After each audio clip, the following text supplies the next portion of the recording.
Hello and welcome to the Social Recruiting Show. I'm Katrina Collier. I'm a social recruiting trainer and speaker.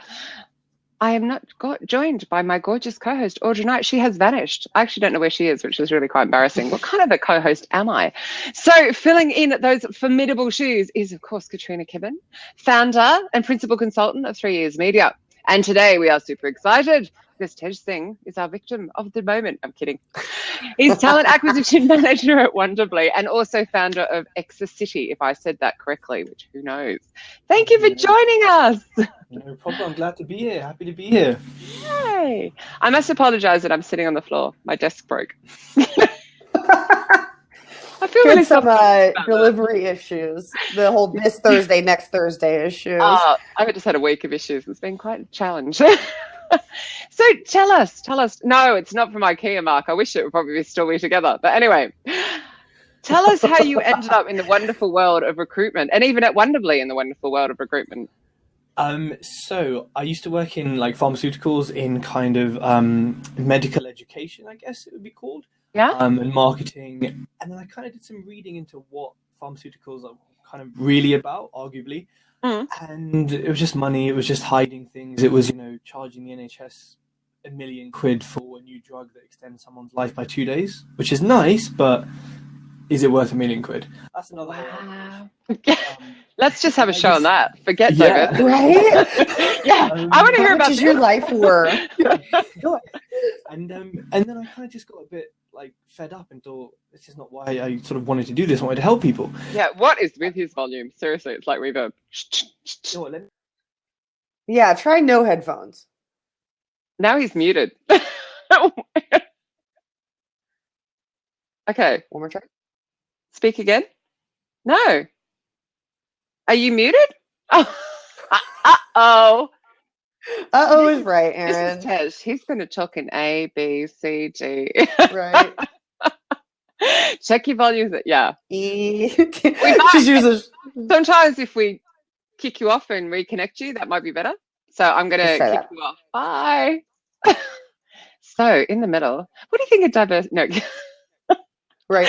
Well, if anyone has questions about diversity that you came here, you're hoping to get answered, now's the time to just go ahead and throw those in there so we have a queue. Absolutely. Great question. Right. Now, if at any point my bruises appear on screen, I haven't been beaten up. Hey! Can you hear me now? Yes. Yes, it's perfect. Awesome. Okay, great. Cool. You sound awesome now. Fantastic. So we were talking about the postcode lottery, pharmaceutical companies, all that kind of stuff, the joy of NHS. Yes, and then so I kind of got a bit bored with it. I then left my first job in it for a second job to get a big pay rise. I was like, that's all that matters in life. I got fired from my second job because they were sort of like, you're not doing what we expected. You're not doing what you were when we first started. And I was kind of like, okay. See, I was kind of happy. I feel everybody should be fired once in their life. I think I'm at about 3, but once is always a good idea. It was quite liberating. I thought it'd be like a hard experience, but I was like, I was going to go anyway, so fine. Let's kind of end it here. I spoke to one of my friends called Bauer, and he runs a recruitment company called Birch & James. And I kind of said to him, like, what are you doing in life? Like, how's things? And he said, look, think about recruitment. I always want a job that what you put in is what you get out, and you can help people at the same time. And he said, look, try it out, see what you think.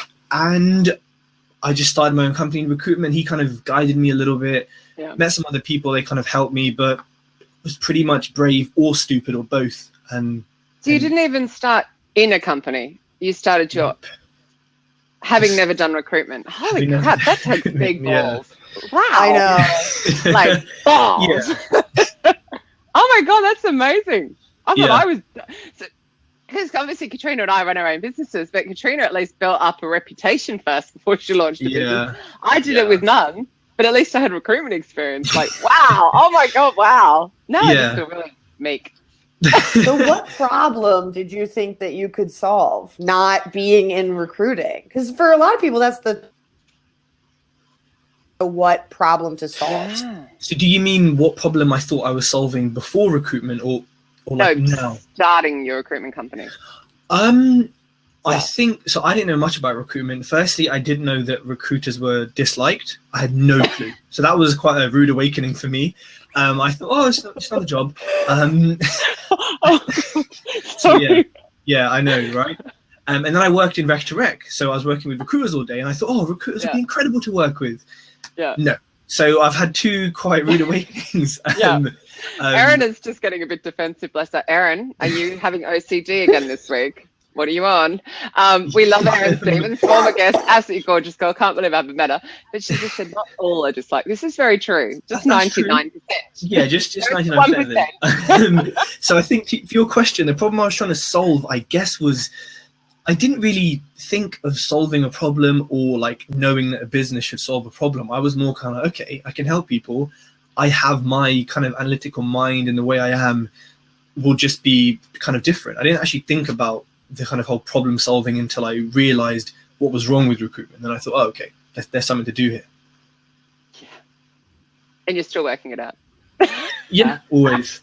In all fairness, I don't think the recruiting relationship, how it's built today, particularly makes anyone successful in the whole being liked factory, right? Like, there are hard decisions you have to make. There's a lot of yes and no's, and people aren't used to interacting with people who have like very distinct yes and no ability and control in their life for their life. Yeah, that's true. But I also think it really does come down to the individual, as with anything. So, I mean, I always use my example that I hate NatWest Bank. I hate an entire bank because I don't like my business banking manager. That's crazy, right? Yeah. But I literally, if they rang me and said, we've got the best job in the world for you, I'd be like, nah, you're NatWest Bank. And that, because it's of an individual in the way that individual, but there'd be others. Like, I've just been dealing with Southern Electric. Their customer service is extraordinary, so I think they're fabulous. So again, it's that individual. So it's good fun. It is, yeah. So how about then you strayed into the world of in-house? Yes. So I've been working at home. So I've been working at home alone in this office with the curtains from the 90s, and then this clock, which my parents think is cool, but it's not really. Remembering I'm sitting on the floor right now because my desk fell apart. I don't feel you need to justify your curtains. I do, because there's someone watching, and she knows who she is, who always makes comments about my curtains. I'll let her reveal herself. Oh, I'm going to go look. We're watching now. And so I've been working here for such a long time alone, and it just kind of drove me crazy. Like, I'm 24. I need some sort of social interaction. I can't even remember 24.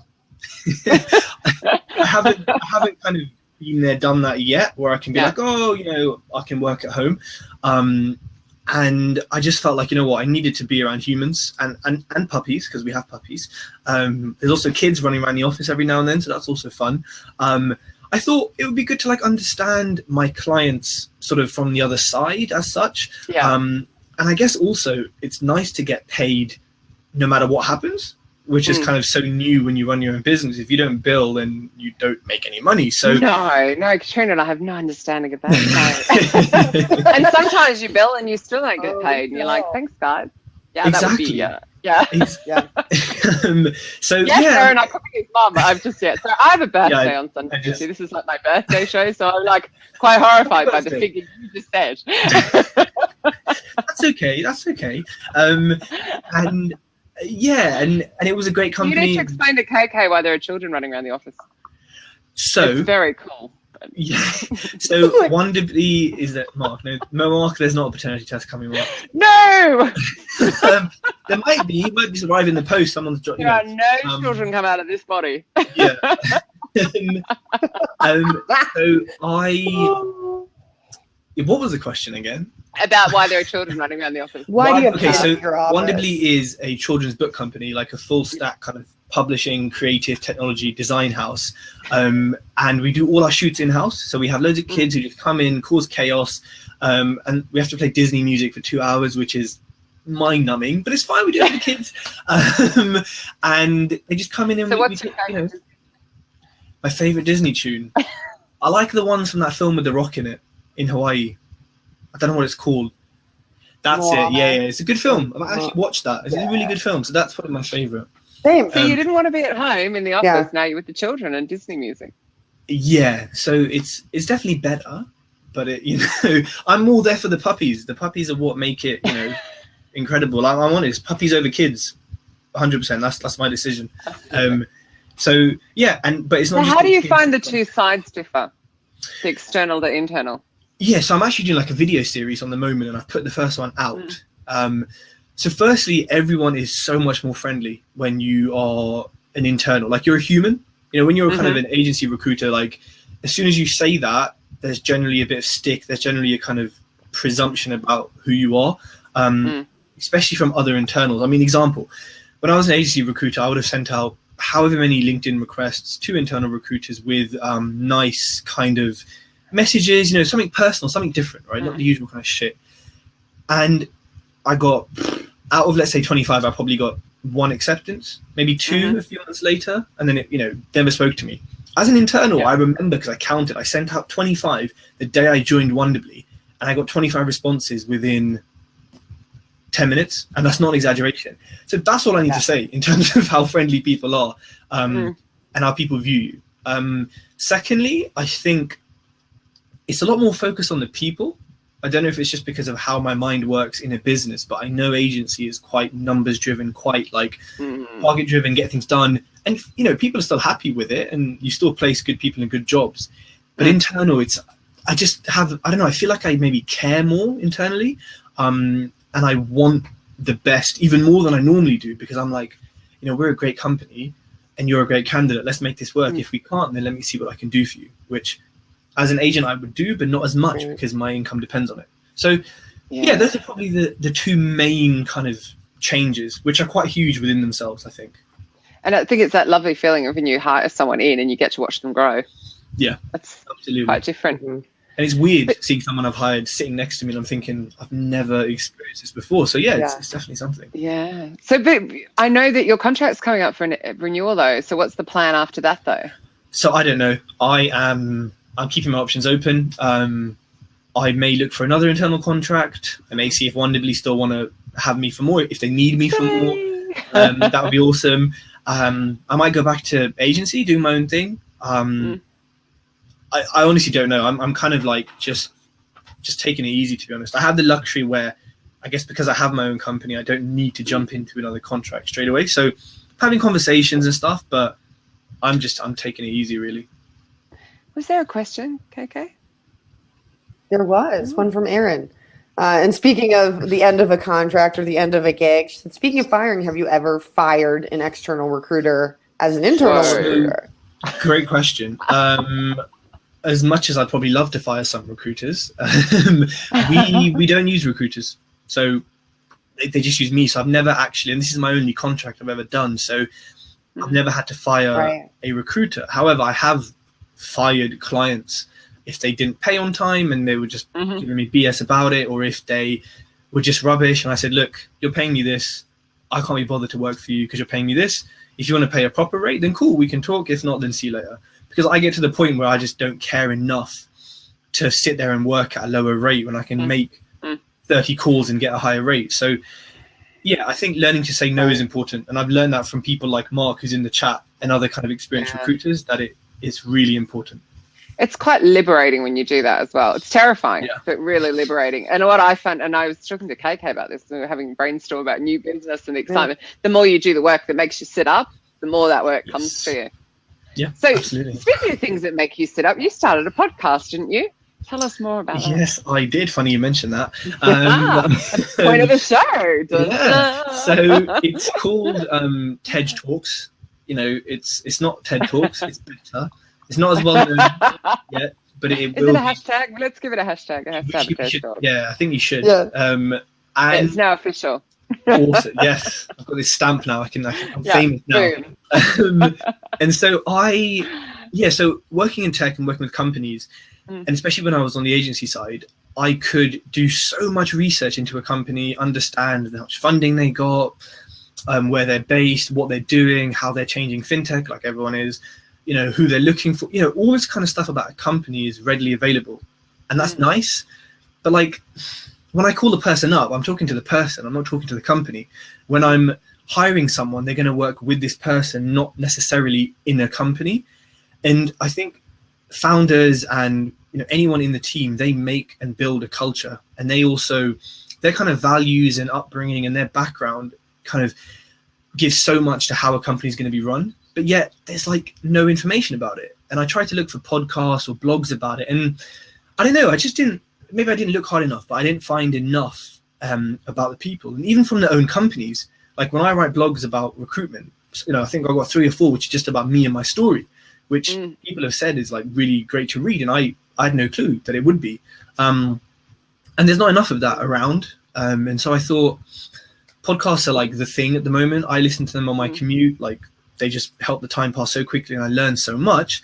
I should start this up. No one else is doing it, and I've got nothing better to do, so I might as well just do it. I hope that's nothing to do outside of the 8 hours of work. Oh, no, of course. Wonderbly, I'm very busy. I'm very busy. Kidding. Well, I like that because I do recruitment marketing, and so many people are like, what photos do I use? What, and I'm like, no, use your people. Like the strongest words in recruitment marketing, and this is I, me, my, and your. Yeah, absolutely. Right? Like it's about making it personal, and the best way to make something personal is to have people show it, right? So it's not just talking. A great example, actually, I was in a Facebook group talking about this. It's not about a bank saying we want to save you money. It's about one of their employees talking about why saving money is important. That's so much more powerful than some ad you threw together. Or when I saved money, it led to this, and I got this, and that kind of a stories. Yeah, funny. I don't know when we got so corporate and boring and complicated, and no one does that. I think what Mark is saying there is important, because this is another thing that really irritates me. Hang on, can I just say what Mark said? Some people watch this on YouTube and miss the comments. So, it's Mark Hopkins, isn't it? I've just nearly said the wrong name, Mark. I'm so sorry. But don't you think that some recruiters get it so wrong? So as far as, I take it you mean the marketing and the talk and the... Yes, so it irritates me how recruiters aren't given a basic copywriting course, which I can give you in 5 minutes, and I'm like a scientist by nature, but I still know the basics of copywriting. Because it's okay. Yeah, exactly. And, I'm literally a professional recruiting copywriter. I don't know that Tej knew that, but anyway, otherwise, And again, I was going to say hire someone like KK or hire KK, because nowadays recruitment is about attracting people, and yes, a lot of it is going to be actively headhunting. But if your message, and I get loads of these, people think I'm a developer for some reason, so I get loads of shitty messages, and I read it and I think, if I was a developer getting 10 of these a day from 10 of you a day, how is this going to stand out and help and get? And I just think it's really shocking. And then the most irritating ones are, I'm looking for, my client needs, I'm in need of. No one gives a fuck what you're in need of, right? And that's the first rule of copywriting. What's in it for me? No one cares. I'm not trying to help you get commission. Oh my God, urgent PHP requirement. Exactly, and it's no one cares, Erin. And it's just and it's people don't, and it's weird to understand, because as recruiters, I guess we're probably more selfish than other jobs, like doctors, for example. So we should know that when we're looking for a job in recruitment, we're like, what's in it for me? Oh, cool, the company has all this stuff. No one cares. I believe humans as a core and evolutionarily are selfish. Therefore, we don't care. That's how I see it. So how does that lesson translate into your candidate interactions? Now that you've sat on both sides and you know this, what lessons do you think are important for people to learn about candidates? I think I learned a lot of this before Wonderbly. I think what is important to know is, so there's a really good book, firstly, by Andy Maslin, and I think it's called Right to Sell. It's excellent. It's like a $5, and it will make you thousands if you think about it properly. The first thing is to just read about copywriting, understand copywriting, ask people to look at your work, because when you're writing adverts and putting LinkedIn adverts out, even if you're just going on Buffer and you're putting I urgently need, and you have it posting every week, and you're like, oh, whatever, it's just out there, that's giving you a brand and an image that you're not concerned about, but you need to be, because candidates are concerned about it, clients are concerned about it. So never just put something out that's just there. Put something out that is important, is meaningful. So for example, I only post on LinkedIn like 2 or 3 times a week, but I make sure I've thought about it. It's funny. It's a video. There's something in it. Yeah. And that's, it's about adding value, like Mark just said. So that's the first point. Make everything you do important and on brand in who you are. I think secondly is, and this is quite hard, is to have, I think empathy is the word, where when you speak to a candidate and you're talking to them, understand what they want, because firstly, that's what your job is, and secondly, you want to help them as well. Thirdly, it will qualify them as right or wrong for the role, and it also might make them right for another role you have. But you wouldn't know this unless you actually said, listen, unless you talk to them. Yeah, let's have a chat. Let's be honest. So I think speaking of that, Lee's, sorry to interrupt. Sorry, Lee's asked a question that just goes quite well with what you're saying. Given your education in biochemistry and biotechnology, do you have an interest in specialising in any of those verticals as a recruiter? Or I think it goes back to the beginning of the conversation where probably it doesn't. So you know what, it does still interest me in a way, because I understand the field. I've worked with all these companies. I kind of know how they work. It does interest me, but not maybe not the most perfect thing for me would be like placing developers and tech people into like biotech companies and biochemical companies. So it's something I've thought about. People have told me to do it. I'm still thinking about it. It might happen in the future, but yeah, I'm not hugely fussed. Yeah, I guess it's because you understand it, right? Yeah, exactly. It's not something new to me. How about the diversity piece then? So how did that come about? Because specifically your podcast is diversity in founders, isn't it? So how did that all come about? So I think it comes about from me being Indian, in case anyone hasn't noticed yet, and kind of growing up. No. I did. I was going to say it's about time. And kind of growing up and not seeing Indian people or anyone who's in the minority. Mark's reply, what? Mark should really know this by now. And not seeing people like in positions of power or authority who were kind of the same as me, which is that standard kind of story. I just thought, oh, is it not something we do? Is it? I don't really understand it. And as I kind of grew up and I saw different things, and like when Obama became president and all the kind of things around it, I thought, hold on a minute, like you don't necessarily, I think you do need, especially when you're younger, to see people like you doing things that you want to do.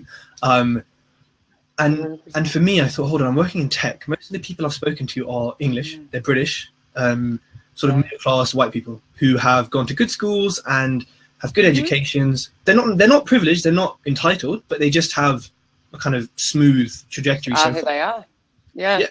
And I thought, okay, but what's happening to like people like me and people, the kind of people that I hang out with because of where I live and who my friends are, etc. And I thought, you know what, there's a really interesting sort of niche here to maybe bring this to the forefront.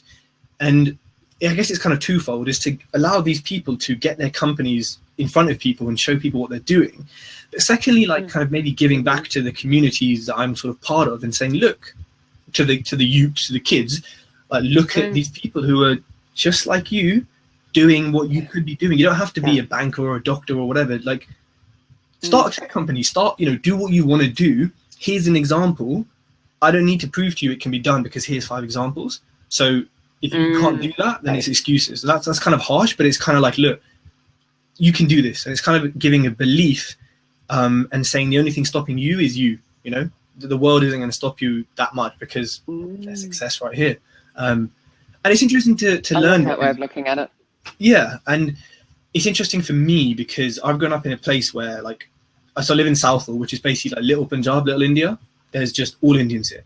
And I've grown up here, I've been to school kind of around it. So all my friends are either Indian or African or Caribbean or European or something that's not like English. And so through these podcasts, it's really interesting speaking to people and learning about their upbringings and where they're from and kind of how it makes them who they are. Because I wouldn't know these things because of my exposure at the moment. Yeah. I find that because, as anyone would know, I've traveled extensively. And every so often I just stop and go, I am so lucky that I'm a female born in Australia who gets to live in England, who gets to do what she friggin' well wants. Having just been to South America, and I was just looking at some of the women who are just going to drop dead on the farm one day. They're still working at 60 years of age, and they looked exhausted to me. And you're just like, it was all the luck of where I was born. But I was also in that isolated bubble, a bit like you're saying, you were amongst your own as well. So you didn't necessarily even realize until you came out of that. And started realizing. I do think I cannot think of the name of the person that just got appointed. It's to do with the police. who's of Indian descent, and of course our mayor. So there are changes afoot, which is really awesome. 100%, yeah, absolutely. Well. Yeah. I've forgotten his name. I feel dreadful. So I think in the States we call it white privilege, right? And people get a little like around the phrase, but what it means to me, what it means is the privilege to be able to look up and see a mirror of yourself. Yeah. Because when you look up, so for me, I'm a lesbian, and when I look up in so many organizations, I do not see gay people. Okay. I do not see lesbians running companies. I don't, right? And so it's like I just have a different mindset about if I get there, what does it look like? What does it mean? You know, like, and so I'm curious how what you've learned about that privilege and understanding that, how that plays into your actual hiring practice. So how do you do diversity with intent? Absolutely. So that's a really interesting point. And there's someone called Andy Am. I don't know if you've heard of him, but he's someone who I'd try to get on this show because he's all about diversity and inclusion, and he's incredible. So he's actually taught me a lot just by meeting him. He came to Wonderbly. And I think sort of hiring with diversity and intent is very tricky. I mean, for example, if a client or Wonderbly say to me, look, we need a 7-year experience front-end engineer, JavaScript, they need Vue, they need React. It's not really possible for me to then find this person who, one, is incredibly difficult to find anyway, incredibly difficult to convince, but then to also find them from an ethnic minority, because guess what? Everyone's trying to do that, right? So I think as much as I would love to, I think it's really difficult to hire diversity with intent. And I think you've always got to go for you're the best person for the business, you know, and it's kind of like that thing around is, oh, should we give a person of color a role if they're not as qualified as someone who's, you know, white and who is qualified? Because they have a tan. Yeah. And I think like it's an interesting topic that I guess I'm still exploring and understanding. Yeah.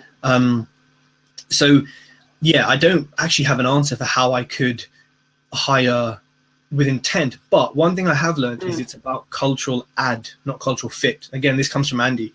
So when you hire someone, it's not about will they fit in with this culture, it's what will they add to our culture. And that comes from many things, not just their background, but that's the main way that I've changed my mindset of hiring with intent, for example. That makes sense.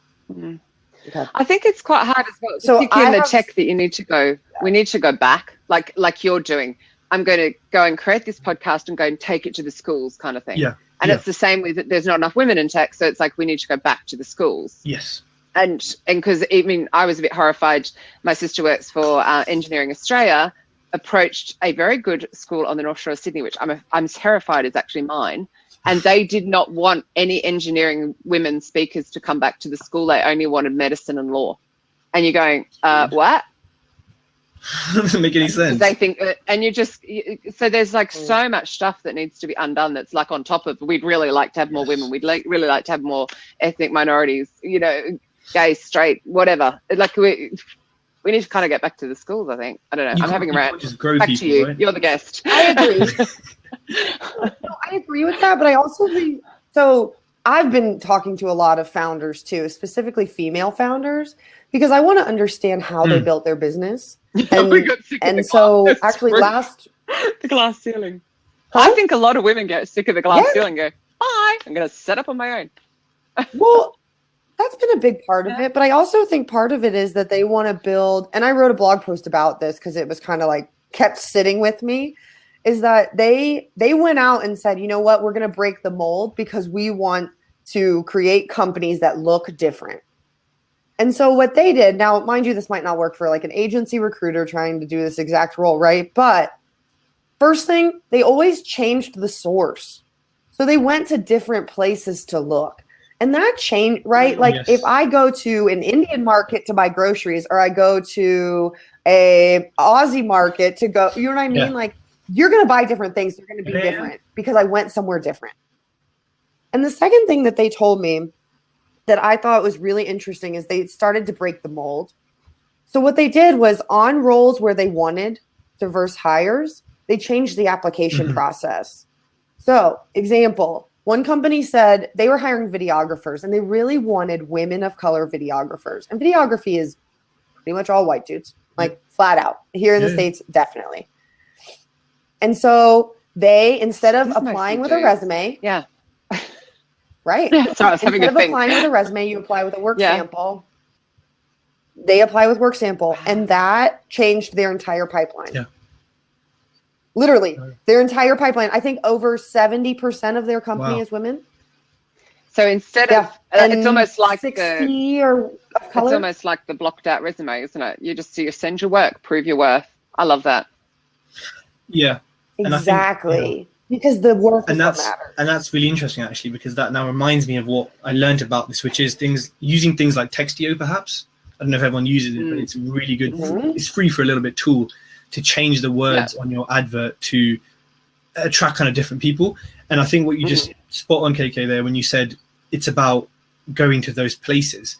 I think a lot of people, I think kind of what like Steve is saying is a lot of hiring managers might say, oh, your community is difficult to reach. But then the community would say, you're not trying to reach us because you're not doing the right things to actually get us. And I think the internet is full of examples of where you can find people of certain backgrounds, and I think all companies, all they have to do, as easy as it sounds, is exactly what you said, is be at those places, sponsor events that are more likely to get, I mean, there's a, as Aaron put here, get uncomfortable. Absolutely. Try something new, get out of you. People don't want to, they just want to hire for the quota, and that's wonderful. But I mean, there's like the UK, I think it's the UK Black British Entrepreneur Society or something, sponsor their events. Who's going to the UK Black British entrepreneurial events? Yeah. So if you want people from all these different backgrounds, sponsor them. There's the Indian entrepreneurial thing that happens up in Leicester. I entered it. I was like a finalist or something like that. Who goes to these things? Indians, right? So if you want these people, get them where they're at. And it's spot on. Yeah. Surely if you have already got some diverse people in your company, surely you could go and talk to them. That sounded really wrong. I think all people are people, by the way. I grew up in the bubble of Australia, so people are people to me. But I think go and talk to them and say, well, what would you do? How is it we attracted you, and what would attract you? You're getting contacted all the time. Exactly. Developers are being uncomfortable questions. Yes. I'm loving that. I'm loving Erin's word of the day, uncomfortable. I currently am because I'm sitting on the floor, but that's beside the point. Well, and Jawad just commented, and I apologize if I abused your name. There's no way you can be diversity driven when looking to hire tech talent. You have to basically do with what you have. And I think that is that's a problem from my perspective. And I don't want to be controversial, but I disagree because it's about building pipeline. If you build pipeline, you always have choice. Always. And actually, the company who wanted to hire women of color, they built a collective and they do community events every month with women. So they actually have a pipeline of hundreds of people who are exactly what they want. Okay, so Steve Levy, lovely to have you here, hon. Here's a cure for not having. Here's a cure for not having Textio. Just going back 1 point. Read books like those written by James Baldwin when you're younger. Then you'll come to know cadences and dialects. But he's also, I bet if Whitey sponsors, for example, White sponsored Indian tech groups, many might be inclined to bring ethnic food rather than pizza. Ooh. I don't really understand the comment. So I think what he's saying is, no Whitey? No Whitey? Okay, Steve, you're talking. Firstly, ethnic food is the best. I'm not understanding you. Yeah. No, so what do we do? We're sponsoring an event that's for Indians. Do we bring Indian food or do we bring pizza? Bring both.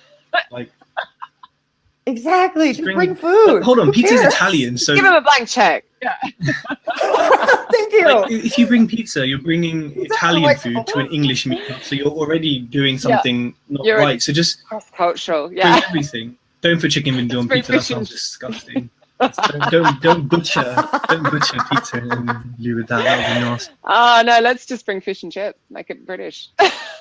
Yeah.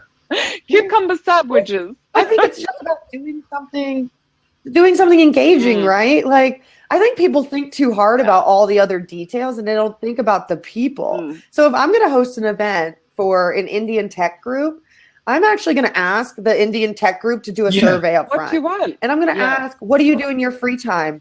Where do you hang out? What's fun to you? And I'm going to take that and I'm going to build a custom experience that's exactly what those people tell me they like. I've done this for recruiting. I've done this for events like that, right? Where you go, oh, you really like video games and beer? We're going to have video games and beer.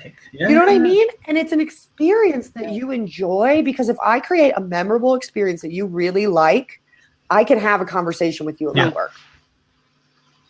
Absolutely. We are making this too complicated. Whether it's at a pub or the office. Exactly. People, it's about human psychology, right? When it all boils down, all of this. And actually, I have to give Steve credit on this one, because he's the one who really like beat this into my brain. But he's like, you just have to tap into their brain. What motivates them? What makes them care?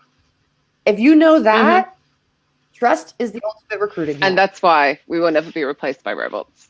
And I think it's, again, where instead about being uncomfortable, like if you know me and you don't know me that well, but we're connected on LinkedIn and you say, hey, Tej, I'm sponsoring this Indian event, like give me a download of your culture, happily, right?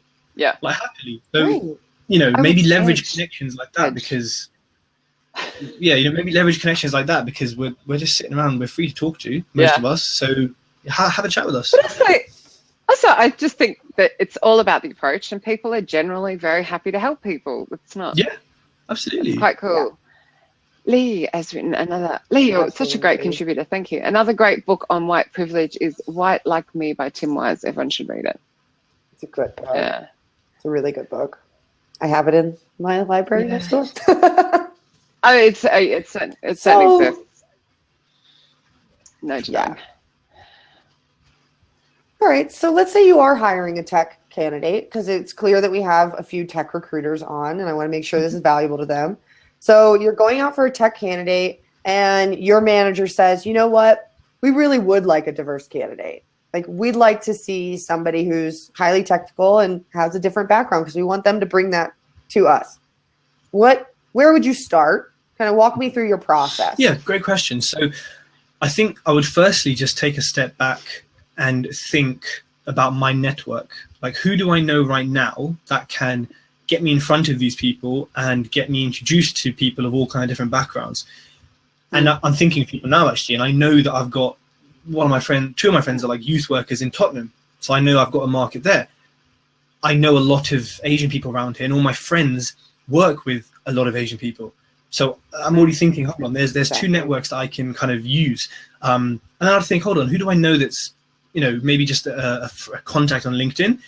How can they help me do what I need to do? And then I'd start typing things into LinkedIn, like about diversity and inclusion, and see if there's anyone who just generally wants to help. So that's the kind of first step. And then I would think about how I'm going to do it. I think education is key to everything. So whether it's even if it's going to high schools and trying to find, that's not going to necessarily help this hire directly, but they might have cousins or family or whatever, and that's a really good idea that Lee just said. Can you pronounce that? Because I don't want to get it wrong. And so Lee suggested having Bhangra dance competitions. Bhangra. So the BH. How do you get Bhangra out of that? It says Bhangra. In Punjabi, the BH is a P sound, but when you write it in English, it looks like that. But when you read it in Punjabi, you say it. Bhangra. It's like a P and a B at the same time, which is easy for me to like pronounce, but like for other people. Say it again? Right. Bhangra. We're both like Bhangra. That's so cool. Bhangra. I'm just going to say it like a train. So I'll be thinking about events like that. I'll then be thinking about going to like meetups that are about any sort of tech and just talking about diversity and inclusion, not trying to sell the role, but just trying to talk about it. Because when you talk about things, people are interested and you're naturally selling the role anyway. I would sponsor events that perhaps attract people like this. And actually a Bhangra event would be great because it's all Indian people who go there. It's all Punjabi people who go there. If there was something on there, then some sort of sponsorship or me speaking on stage, I know it would do a lot because they'd see me and they'd say, hold on, I look, he's like me, look what he's doing. Yeah, exactly. Right? And they'd say, oh, I don't have to be a developer. Privileged to I don't have to be a developer in a bank. On the speaking on stage thing, I'm going to have a side tangent, but it's quite similar. And because Louise Triance and I, so she runs the UK recruiter events, and actually I've been talking to Shannon about it, running SourceCon, and obviously I run Disrupt HR, which of course you're speaking at in September. Yes, I am. And I just got my venue. Wait till you see. So excited. Awesome. It's huge. But of course, she and I keep pushing back because there aren't often enough women, there aren't enough ethnic diversity, and like we both work really, really hard, and we're kind of sick of seeing the events that aren't like that. But when you guys keep saying, I just see people like me, it was Shannon from SourceCon that said, now the speakers reflect the audience, and I thought that was really beautiful. She said that it has changed. We've got a lot more Black people turning up because there are Black speakers on the stage, Indian because there are more Indians on the stage. And I just thought that was so awesome because I hadn't thought of it that way. I was just trying hard to keep it diverse. But I do think a lot more men need to push back when they're being asked to speak and say, how many women speakers have you got? How many ethnic minorities? And they're not doing it necessarily. So there's still, again, educational process. What's going on in the side channel? I'm missing stuff that's all going on. I really love that so I drew this while we were talking because I think there's like a model here for recruiting, but like, so many people start out here. So this is the internet, right? This is like, oh yeah, okay. So the internet, right? So like that's the ultimate scope of people you could have, but you start here. With like people that are really close to you and people you know. And so I think that's what's so flawed about recruiting so often is that people start with the like huge oh, I'm just going to go on the internet and start digging instead of starting with, oh, these are really smart people that I know who know other really smart people. Absolutely. I think, you know, and maybe that's because you didn't start in an agency. You started on your own, unaware what you were letting yourself in from, went, right, who do I know? Yeah, precisely. And I think, I don't know if everyone's heard, have you heard the story of Obama and the little Black kid who came to visit him? So really quickly, when Obama became president, one of his staff members brought his son over, and apparently you can't ask the president any questions. It all has to be pre-vetted. It's very like, sort of, even though Obama's a chill dude, it's still kind of like strict. So this kid went up to Obama. To a point. Yeah, to a point. And this Black kid went up to Obama and said, like, can you like bend down? And everyone was like, oh shit, like what's going on? And Obama was like, cool. And then the little kid touched his hair and said, your hair's like mine. And Obama was like, yes, it is. And at that moment in time, this kid realized I can be the president because his hair was like mine. And it's so cute. Right? I know, right? Oh my God, I love him. Can we have him back? Can you get rid of the one hair that you'd never touch? Don't even talk to me. I'm the only one who has to deal with the consequences of that one. There's a picture of it. So one word. It's a really nice story.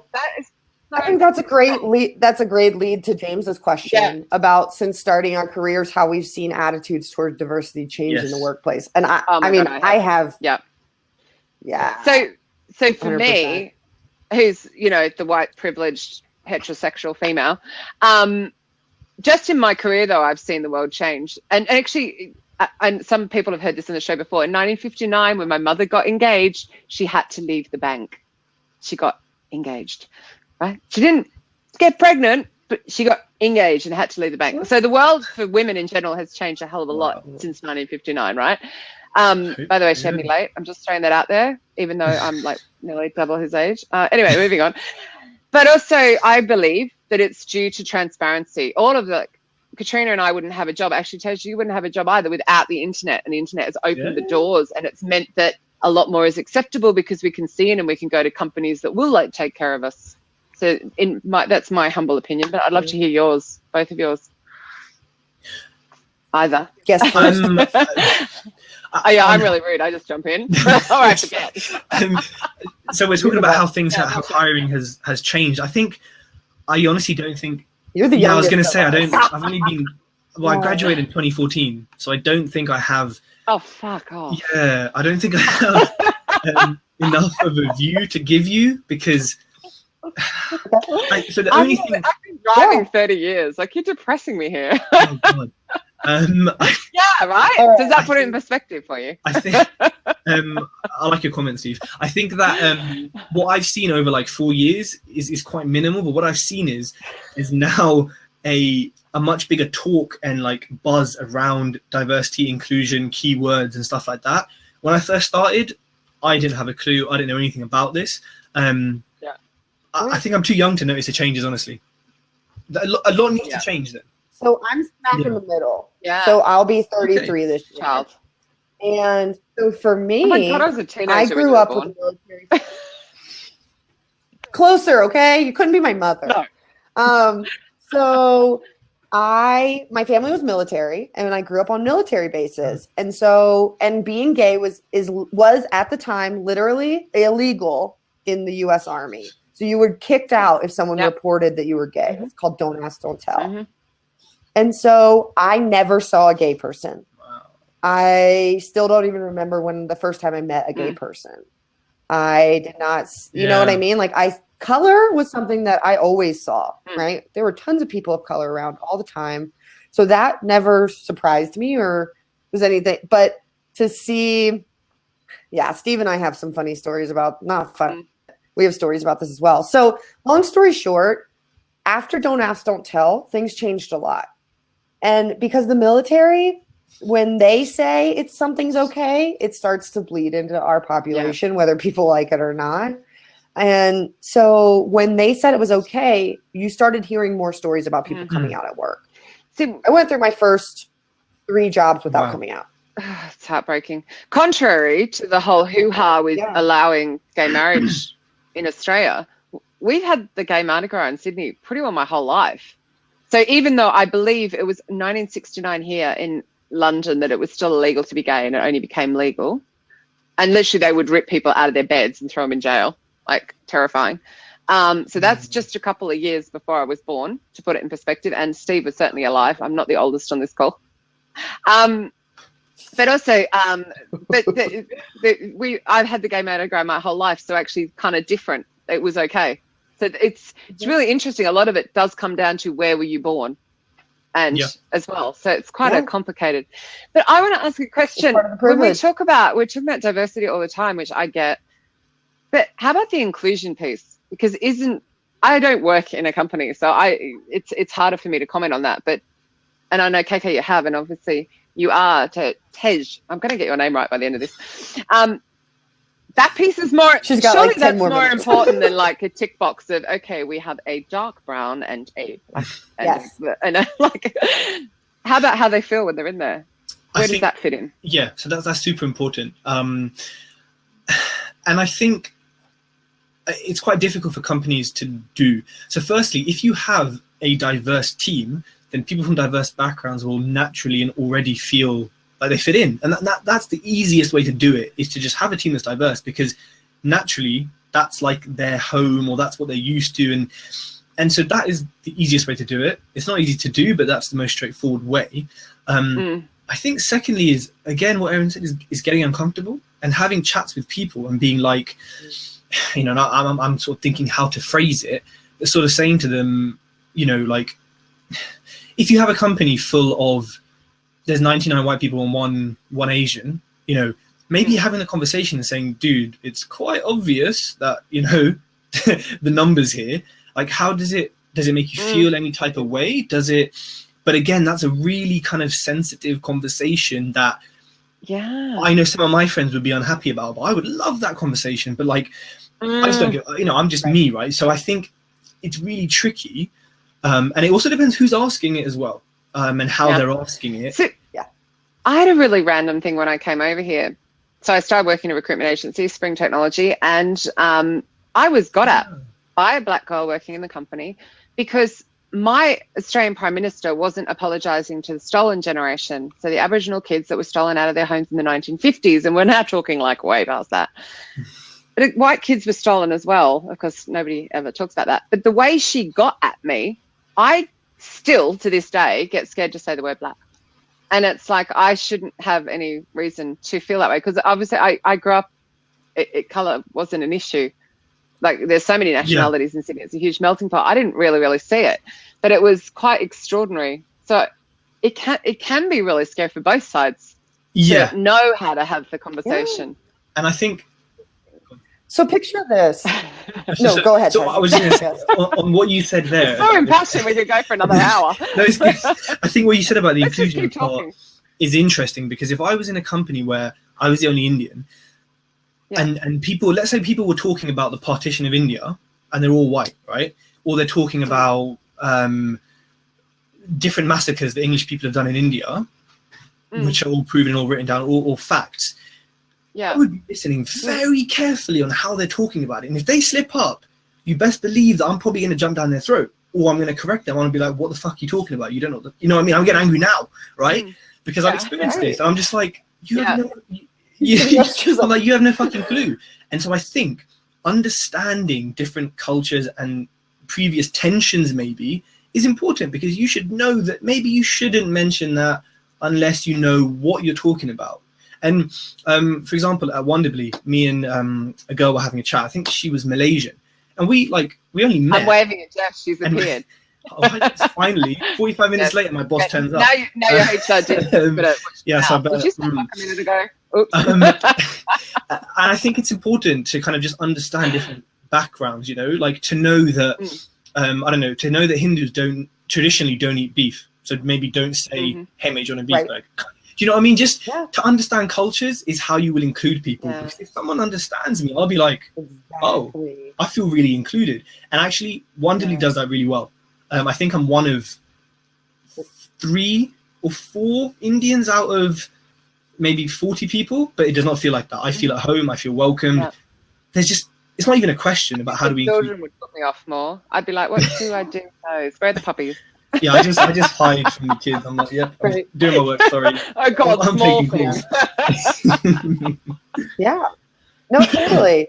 Well, I even worked in a company where they had kind of a pod set up, and so you had a desk that was yours for 6 months, and then you would move and you would sit with a new pod. And while that's kind of forced inclusion, it meant you got to know everyone in the company really well. Like if you were there for probably 2 years, you knew at least 16 people very, very well, because you sat that close to them. You interacted with them every morning. You had coffee. You know what I mean? Like, so it's all, you can also build structure within your company to create inclusive moments, right? Where people can build their relationships. Sorry, I just read Steve's pod comment in the middle of that. Sorry.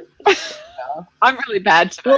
Well, Lee said it's about the person who's kind of hosting the conversation, right? And asking in a compassionate way and giving context of who you are and what you know up to that point too. So I've been in some really tough conversations, and I will give context to say, you know, I've had a tough conversation like this before. Let me tell you about it. So I can kind of contextualize when it's not personalized. Yes, absolutely.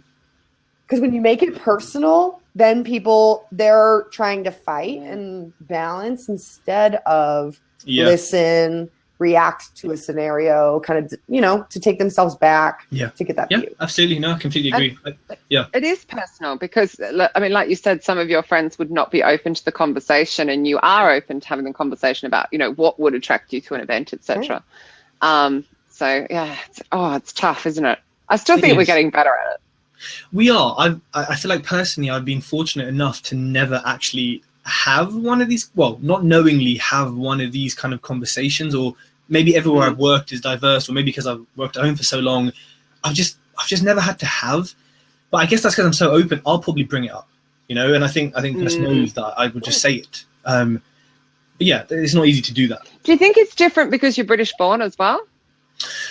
I think I find it easier to talk about all sides of the conversation and be I think it is easier. I think if I was from India and I was here, I would be in the mentality of and I know people from India are, because I speak to them all the time, and my Bangla team, a lot of them are from India, but they're in the mentality that I'm so lucky to be in England. I don't know why, there's plenty of better countries. For the weather. I'm so grateful to be in England. Normally part of Europe. I've had to fight years and years for my visa, and they don't even count my qualifications, but it's got a great country to be in. Different, that's a different talk. And they feel so grateful. They feel so grateful and like thankful to be here that they don't want to even have this. They're like, no, I'm fine, I'm happy at work. And that's what I've got from speaking to people who are kind of born in India and have come here, which is understandable because of how much pressure there is to just be like that if you're not from here as such. Yeah. What's Erin saying here, KK? You're answering her, so I'm curious. People find it intimidating to have these tough conversations. Do you find that as well? I used to.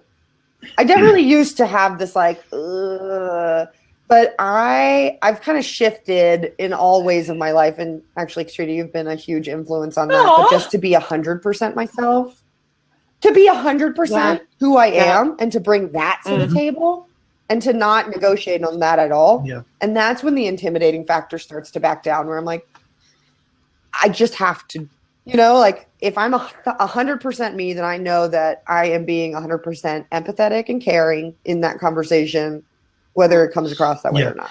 Yeah. And I think, so for me, I don't know, again, I think I've been so fortunate that everyone I talk to about this is so open already, and as soon as they see I'm open, it's just a great conversation.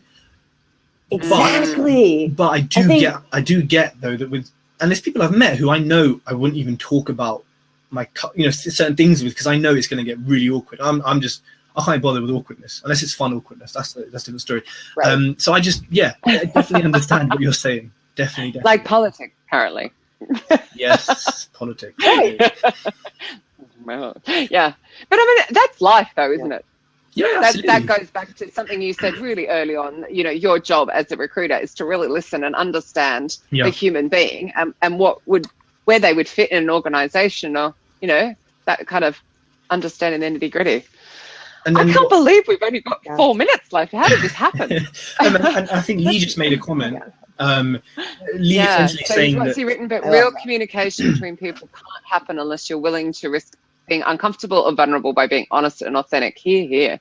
And that's 100% true. It's like anything, like in life, if you want to, I believe if you want to succeed, if you want to make loads of money, if you want to help loads of people, you have to take that risk. You have to jump over the edge and hope that you'll fly, to be cheesy about it. And that's what it is with this. You have to take that little step.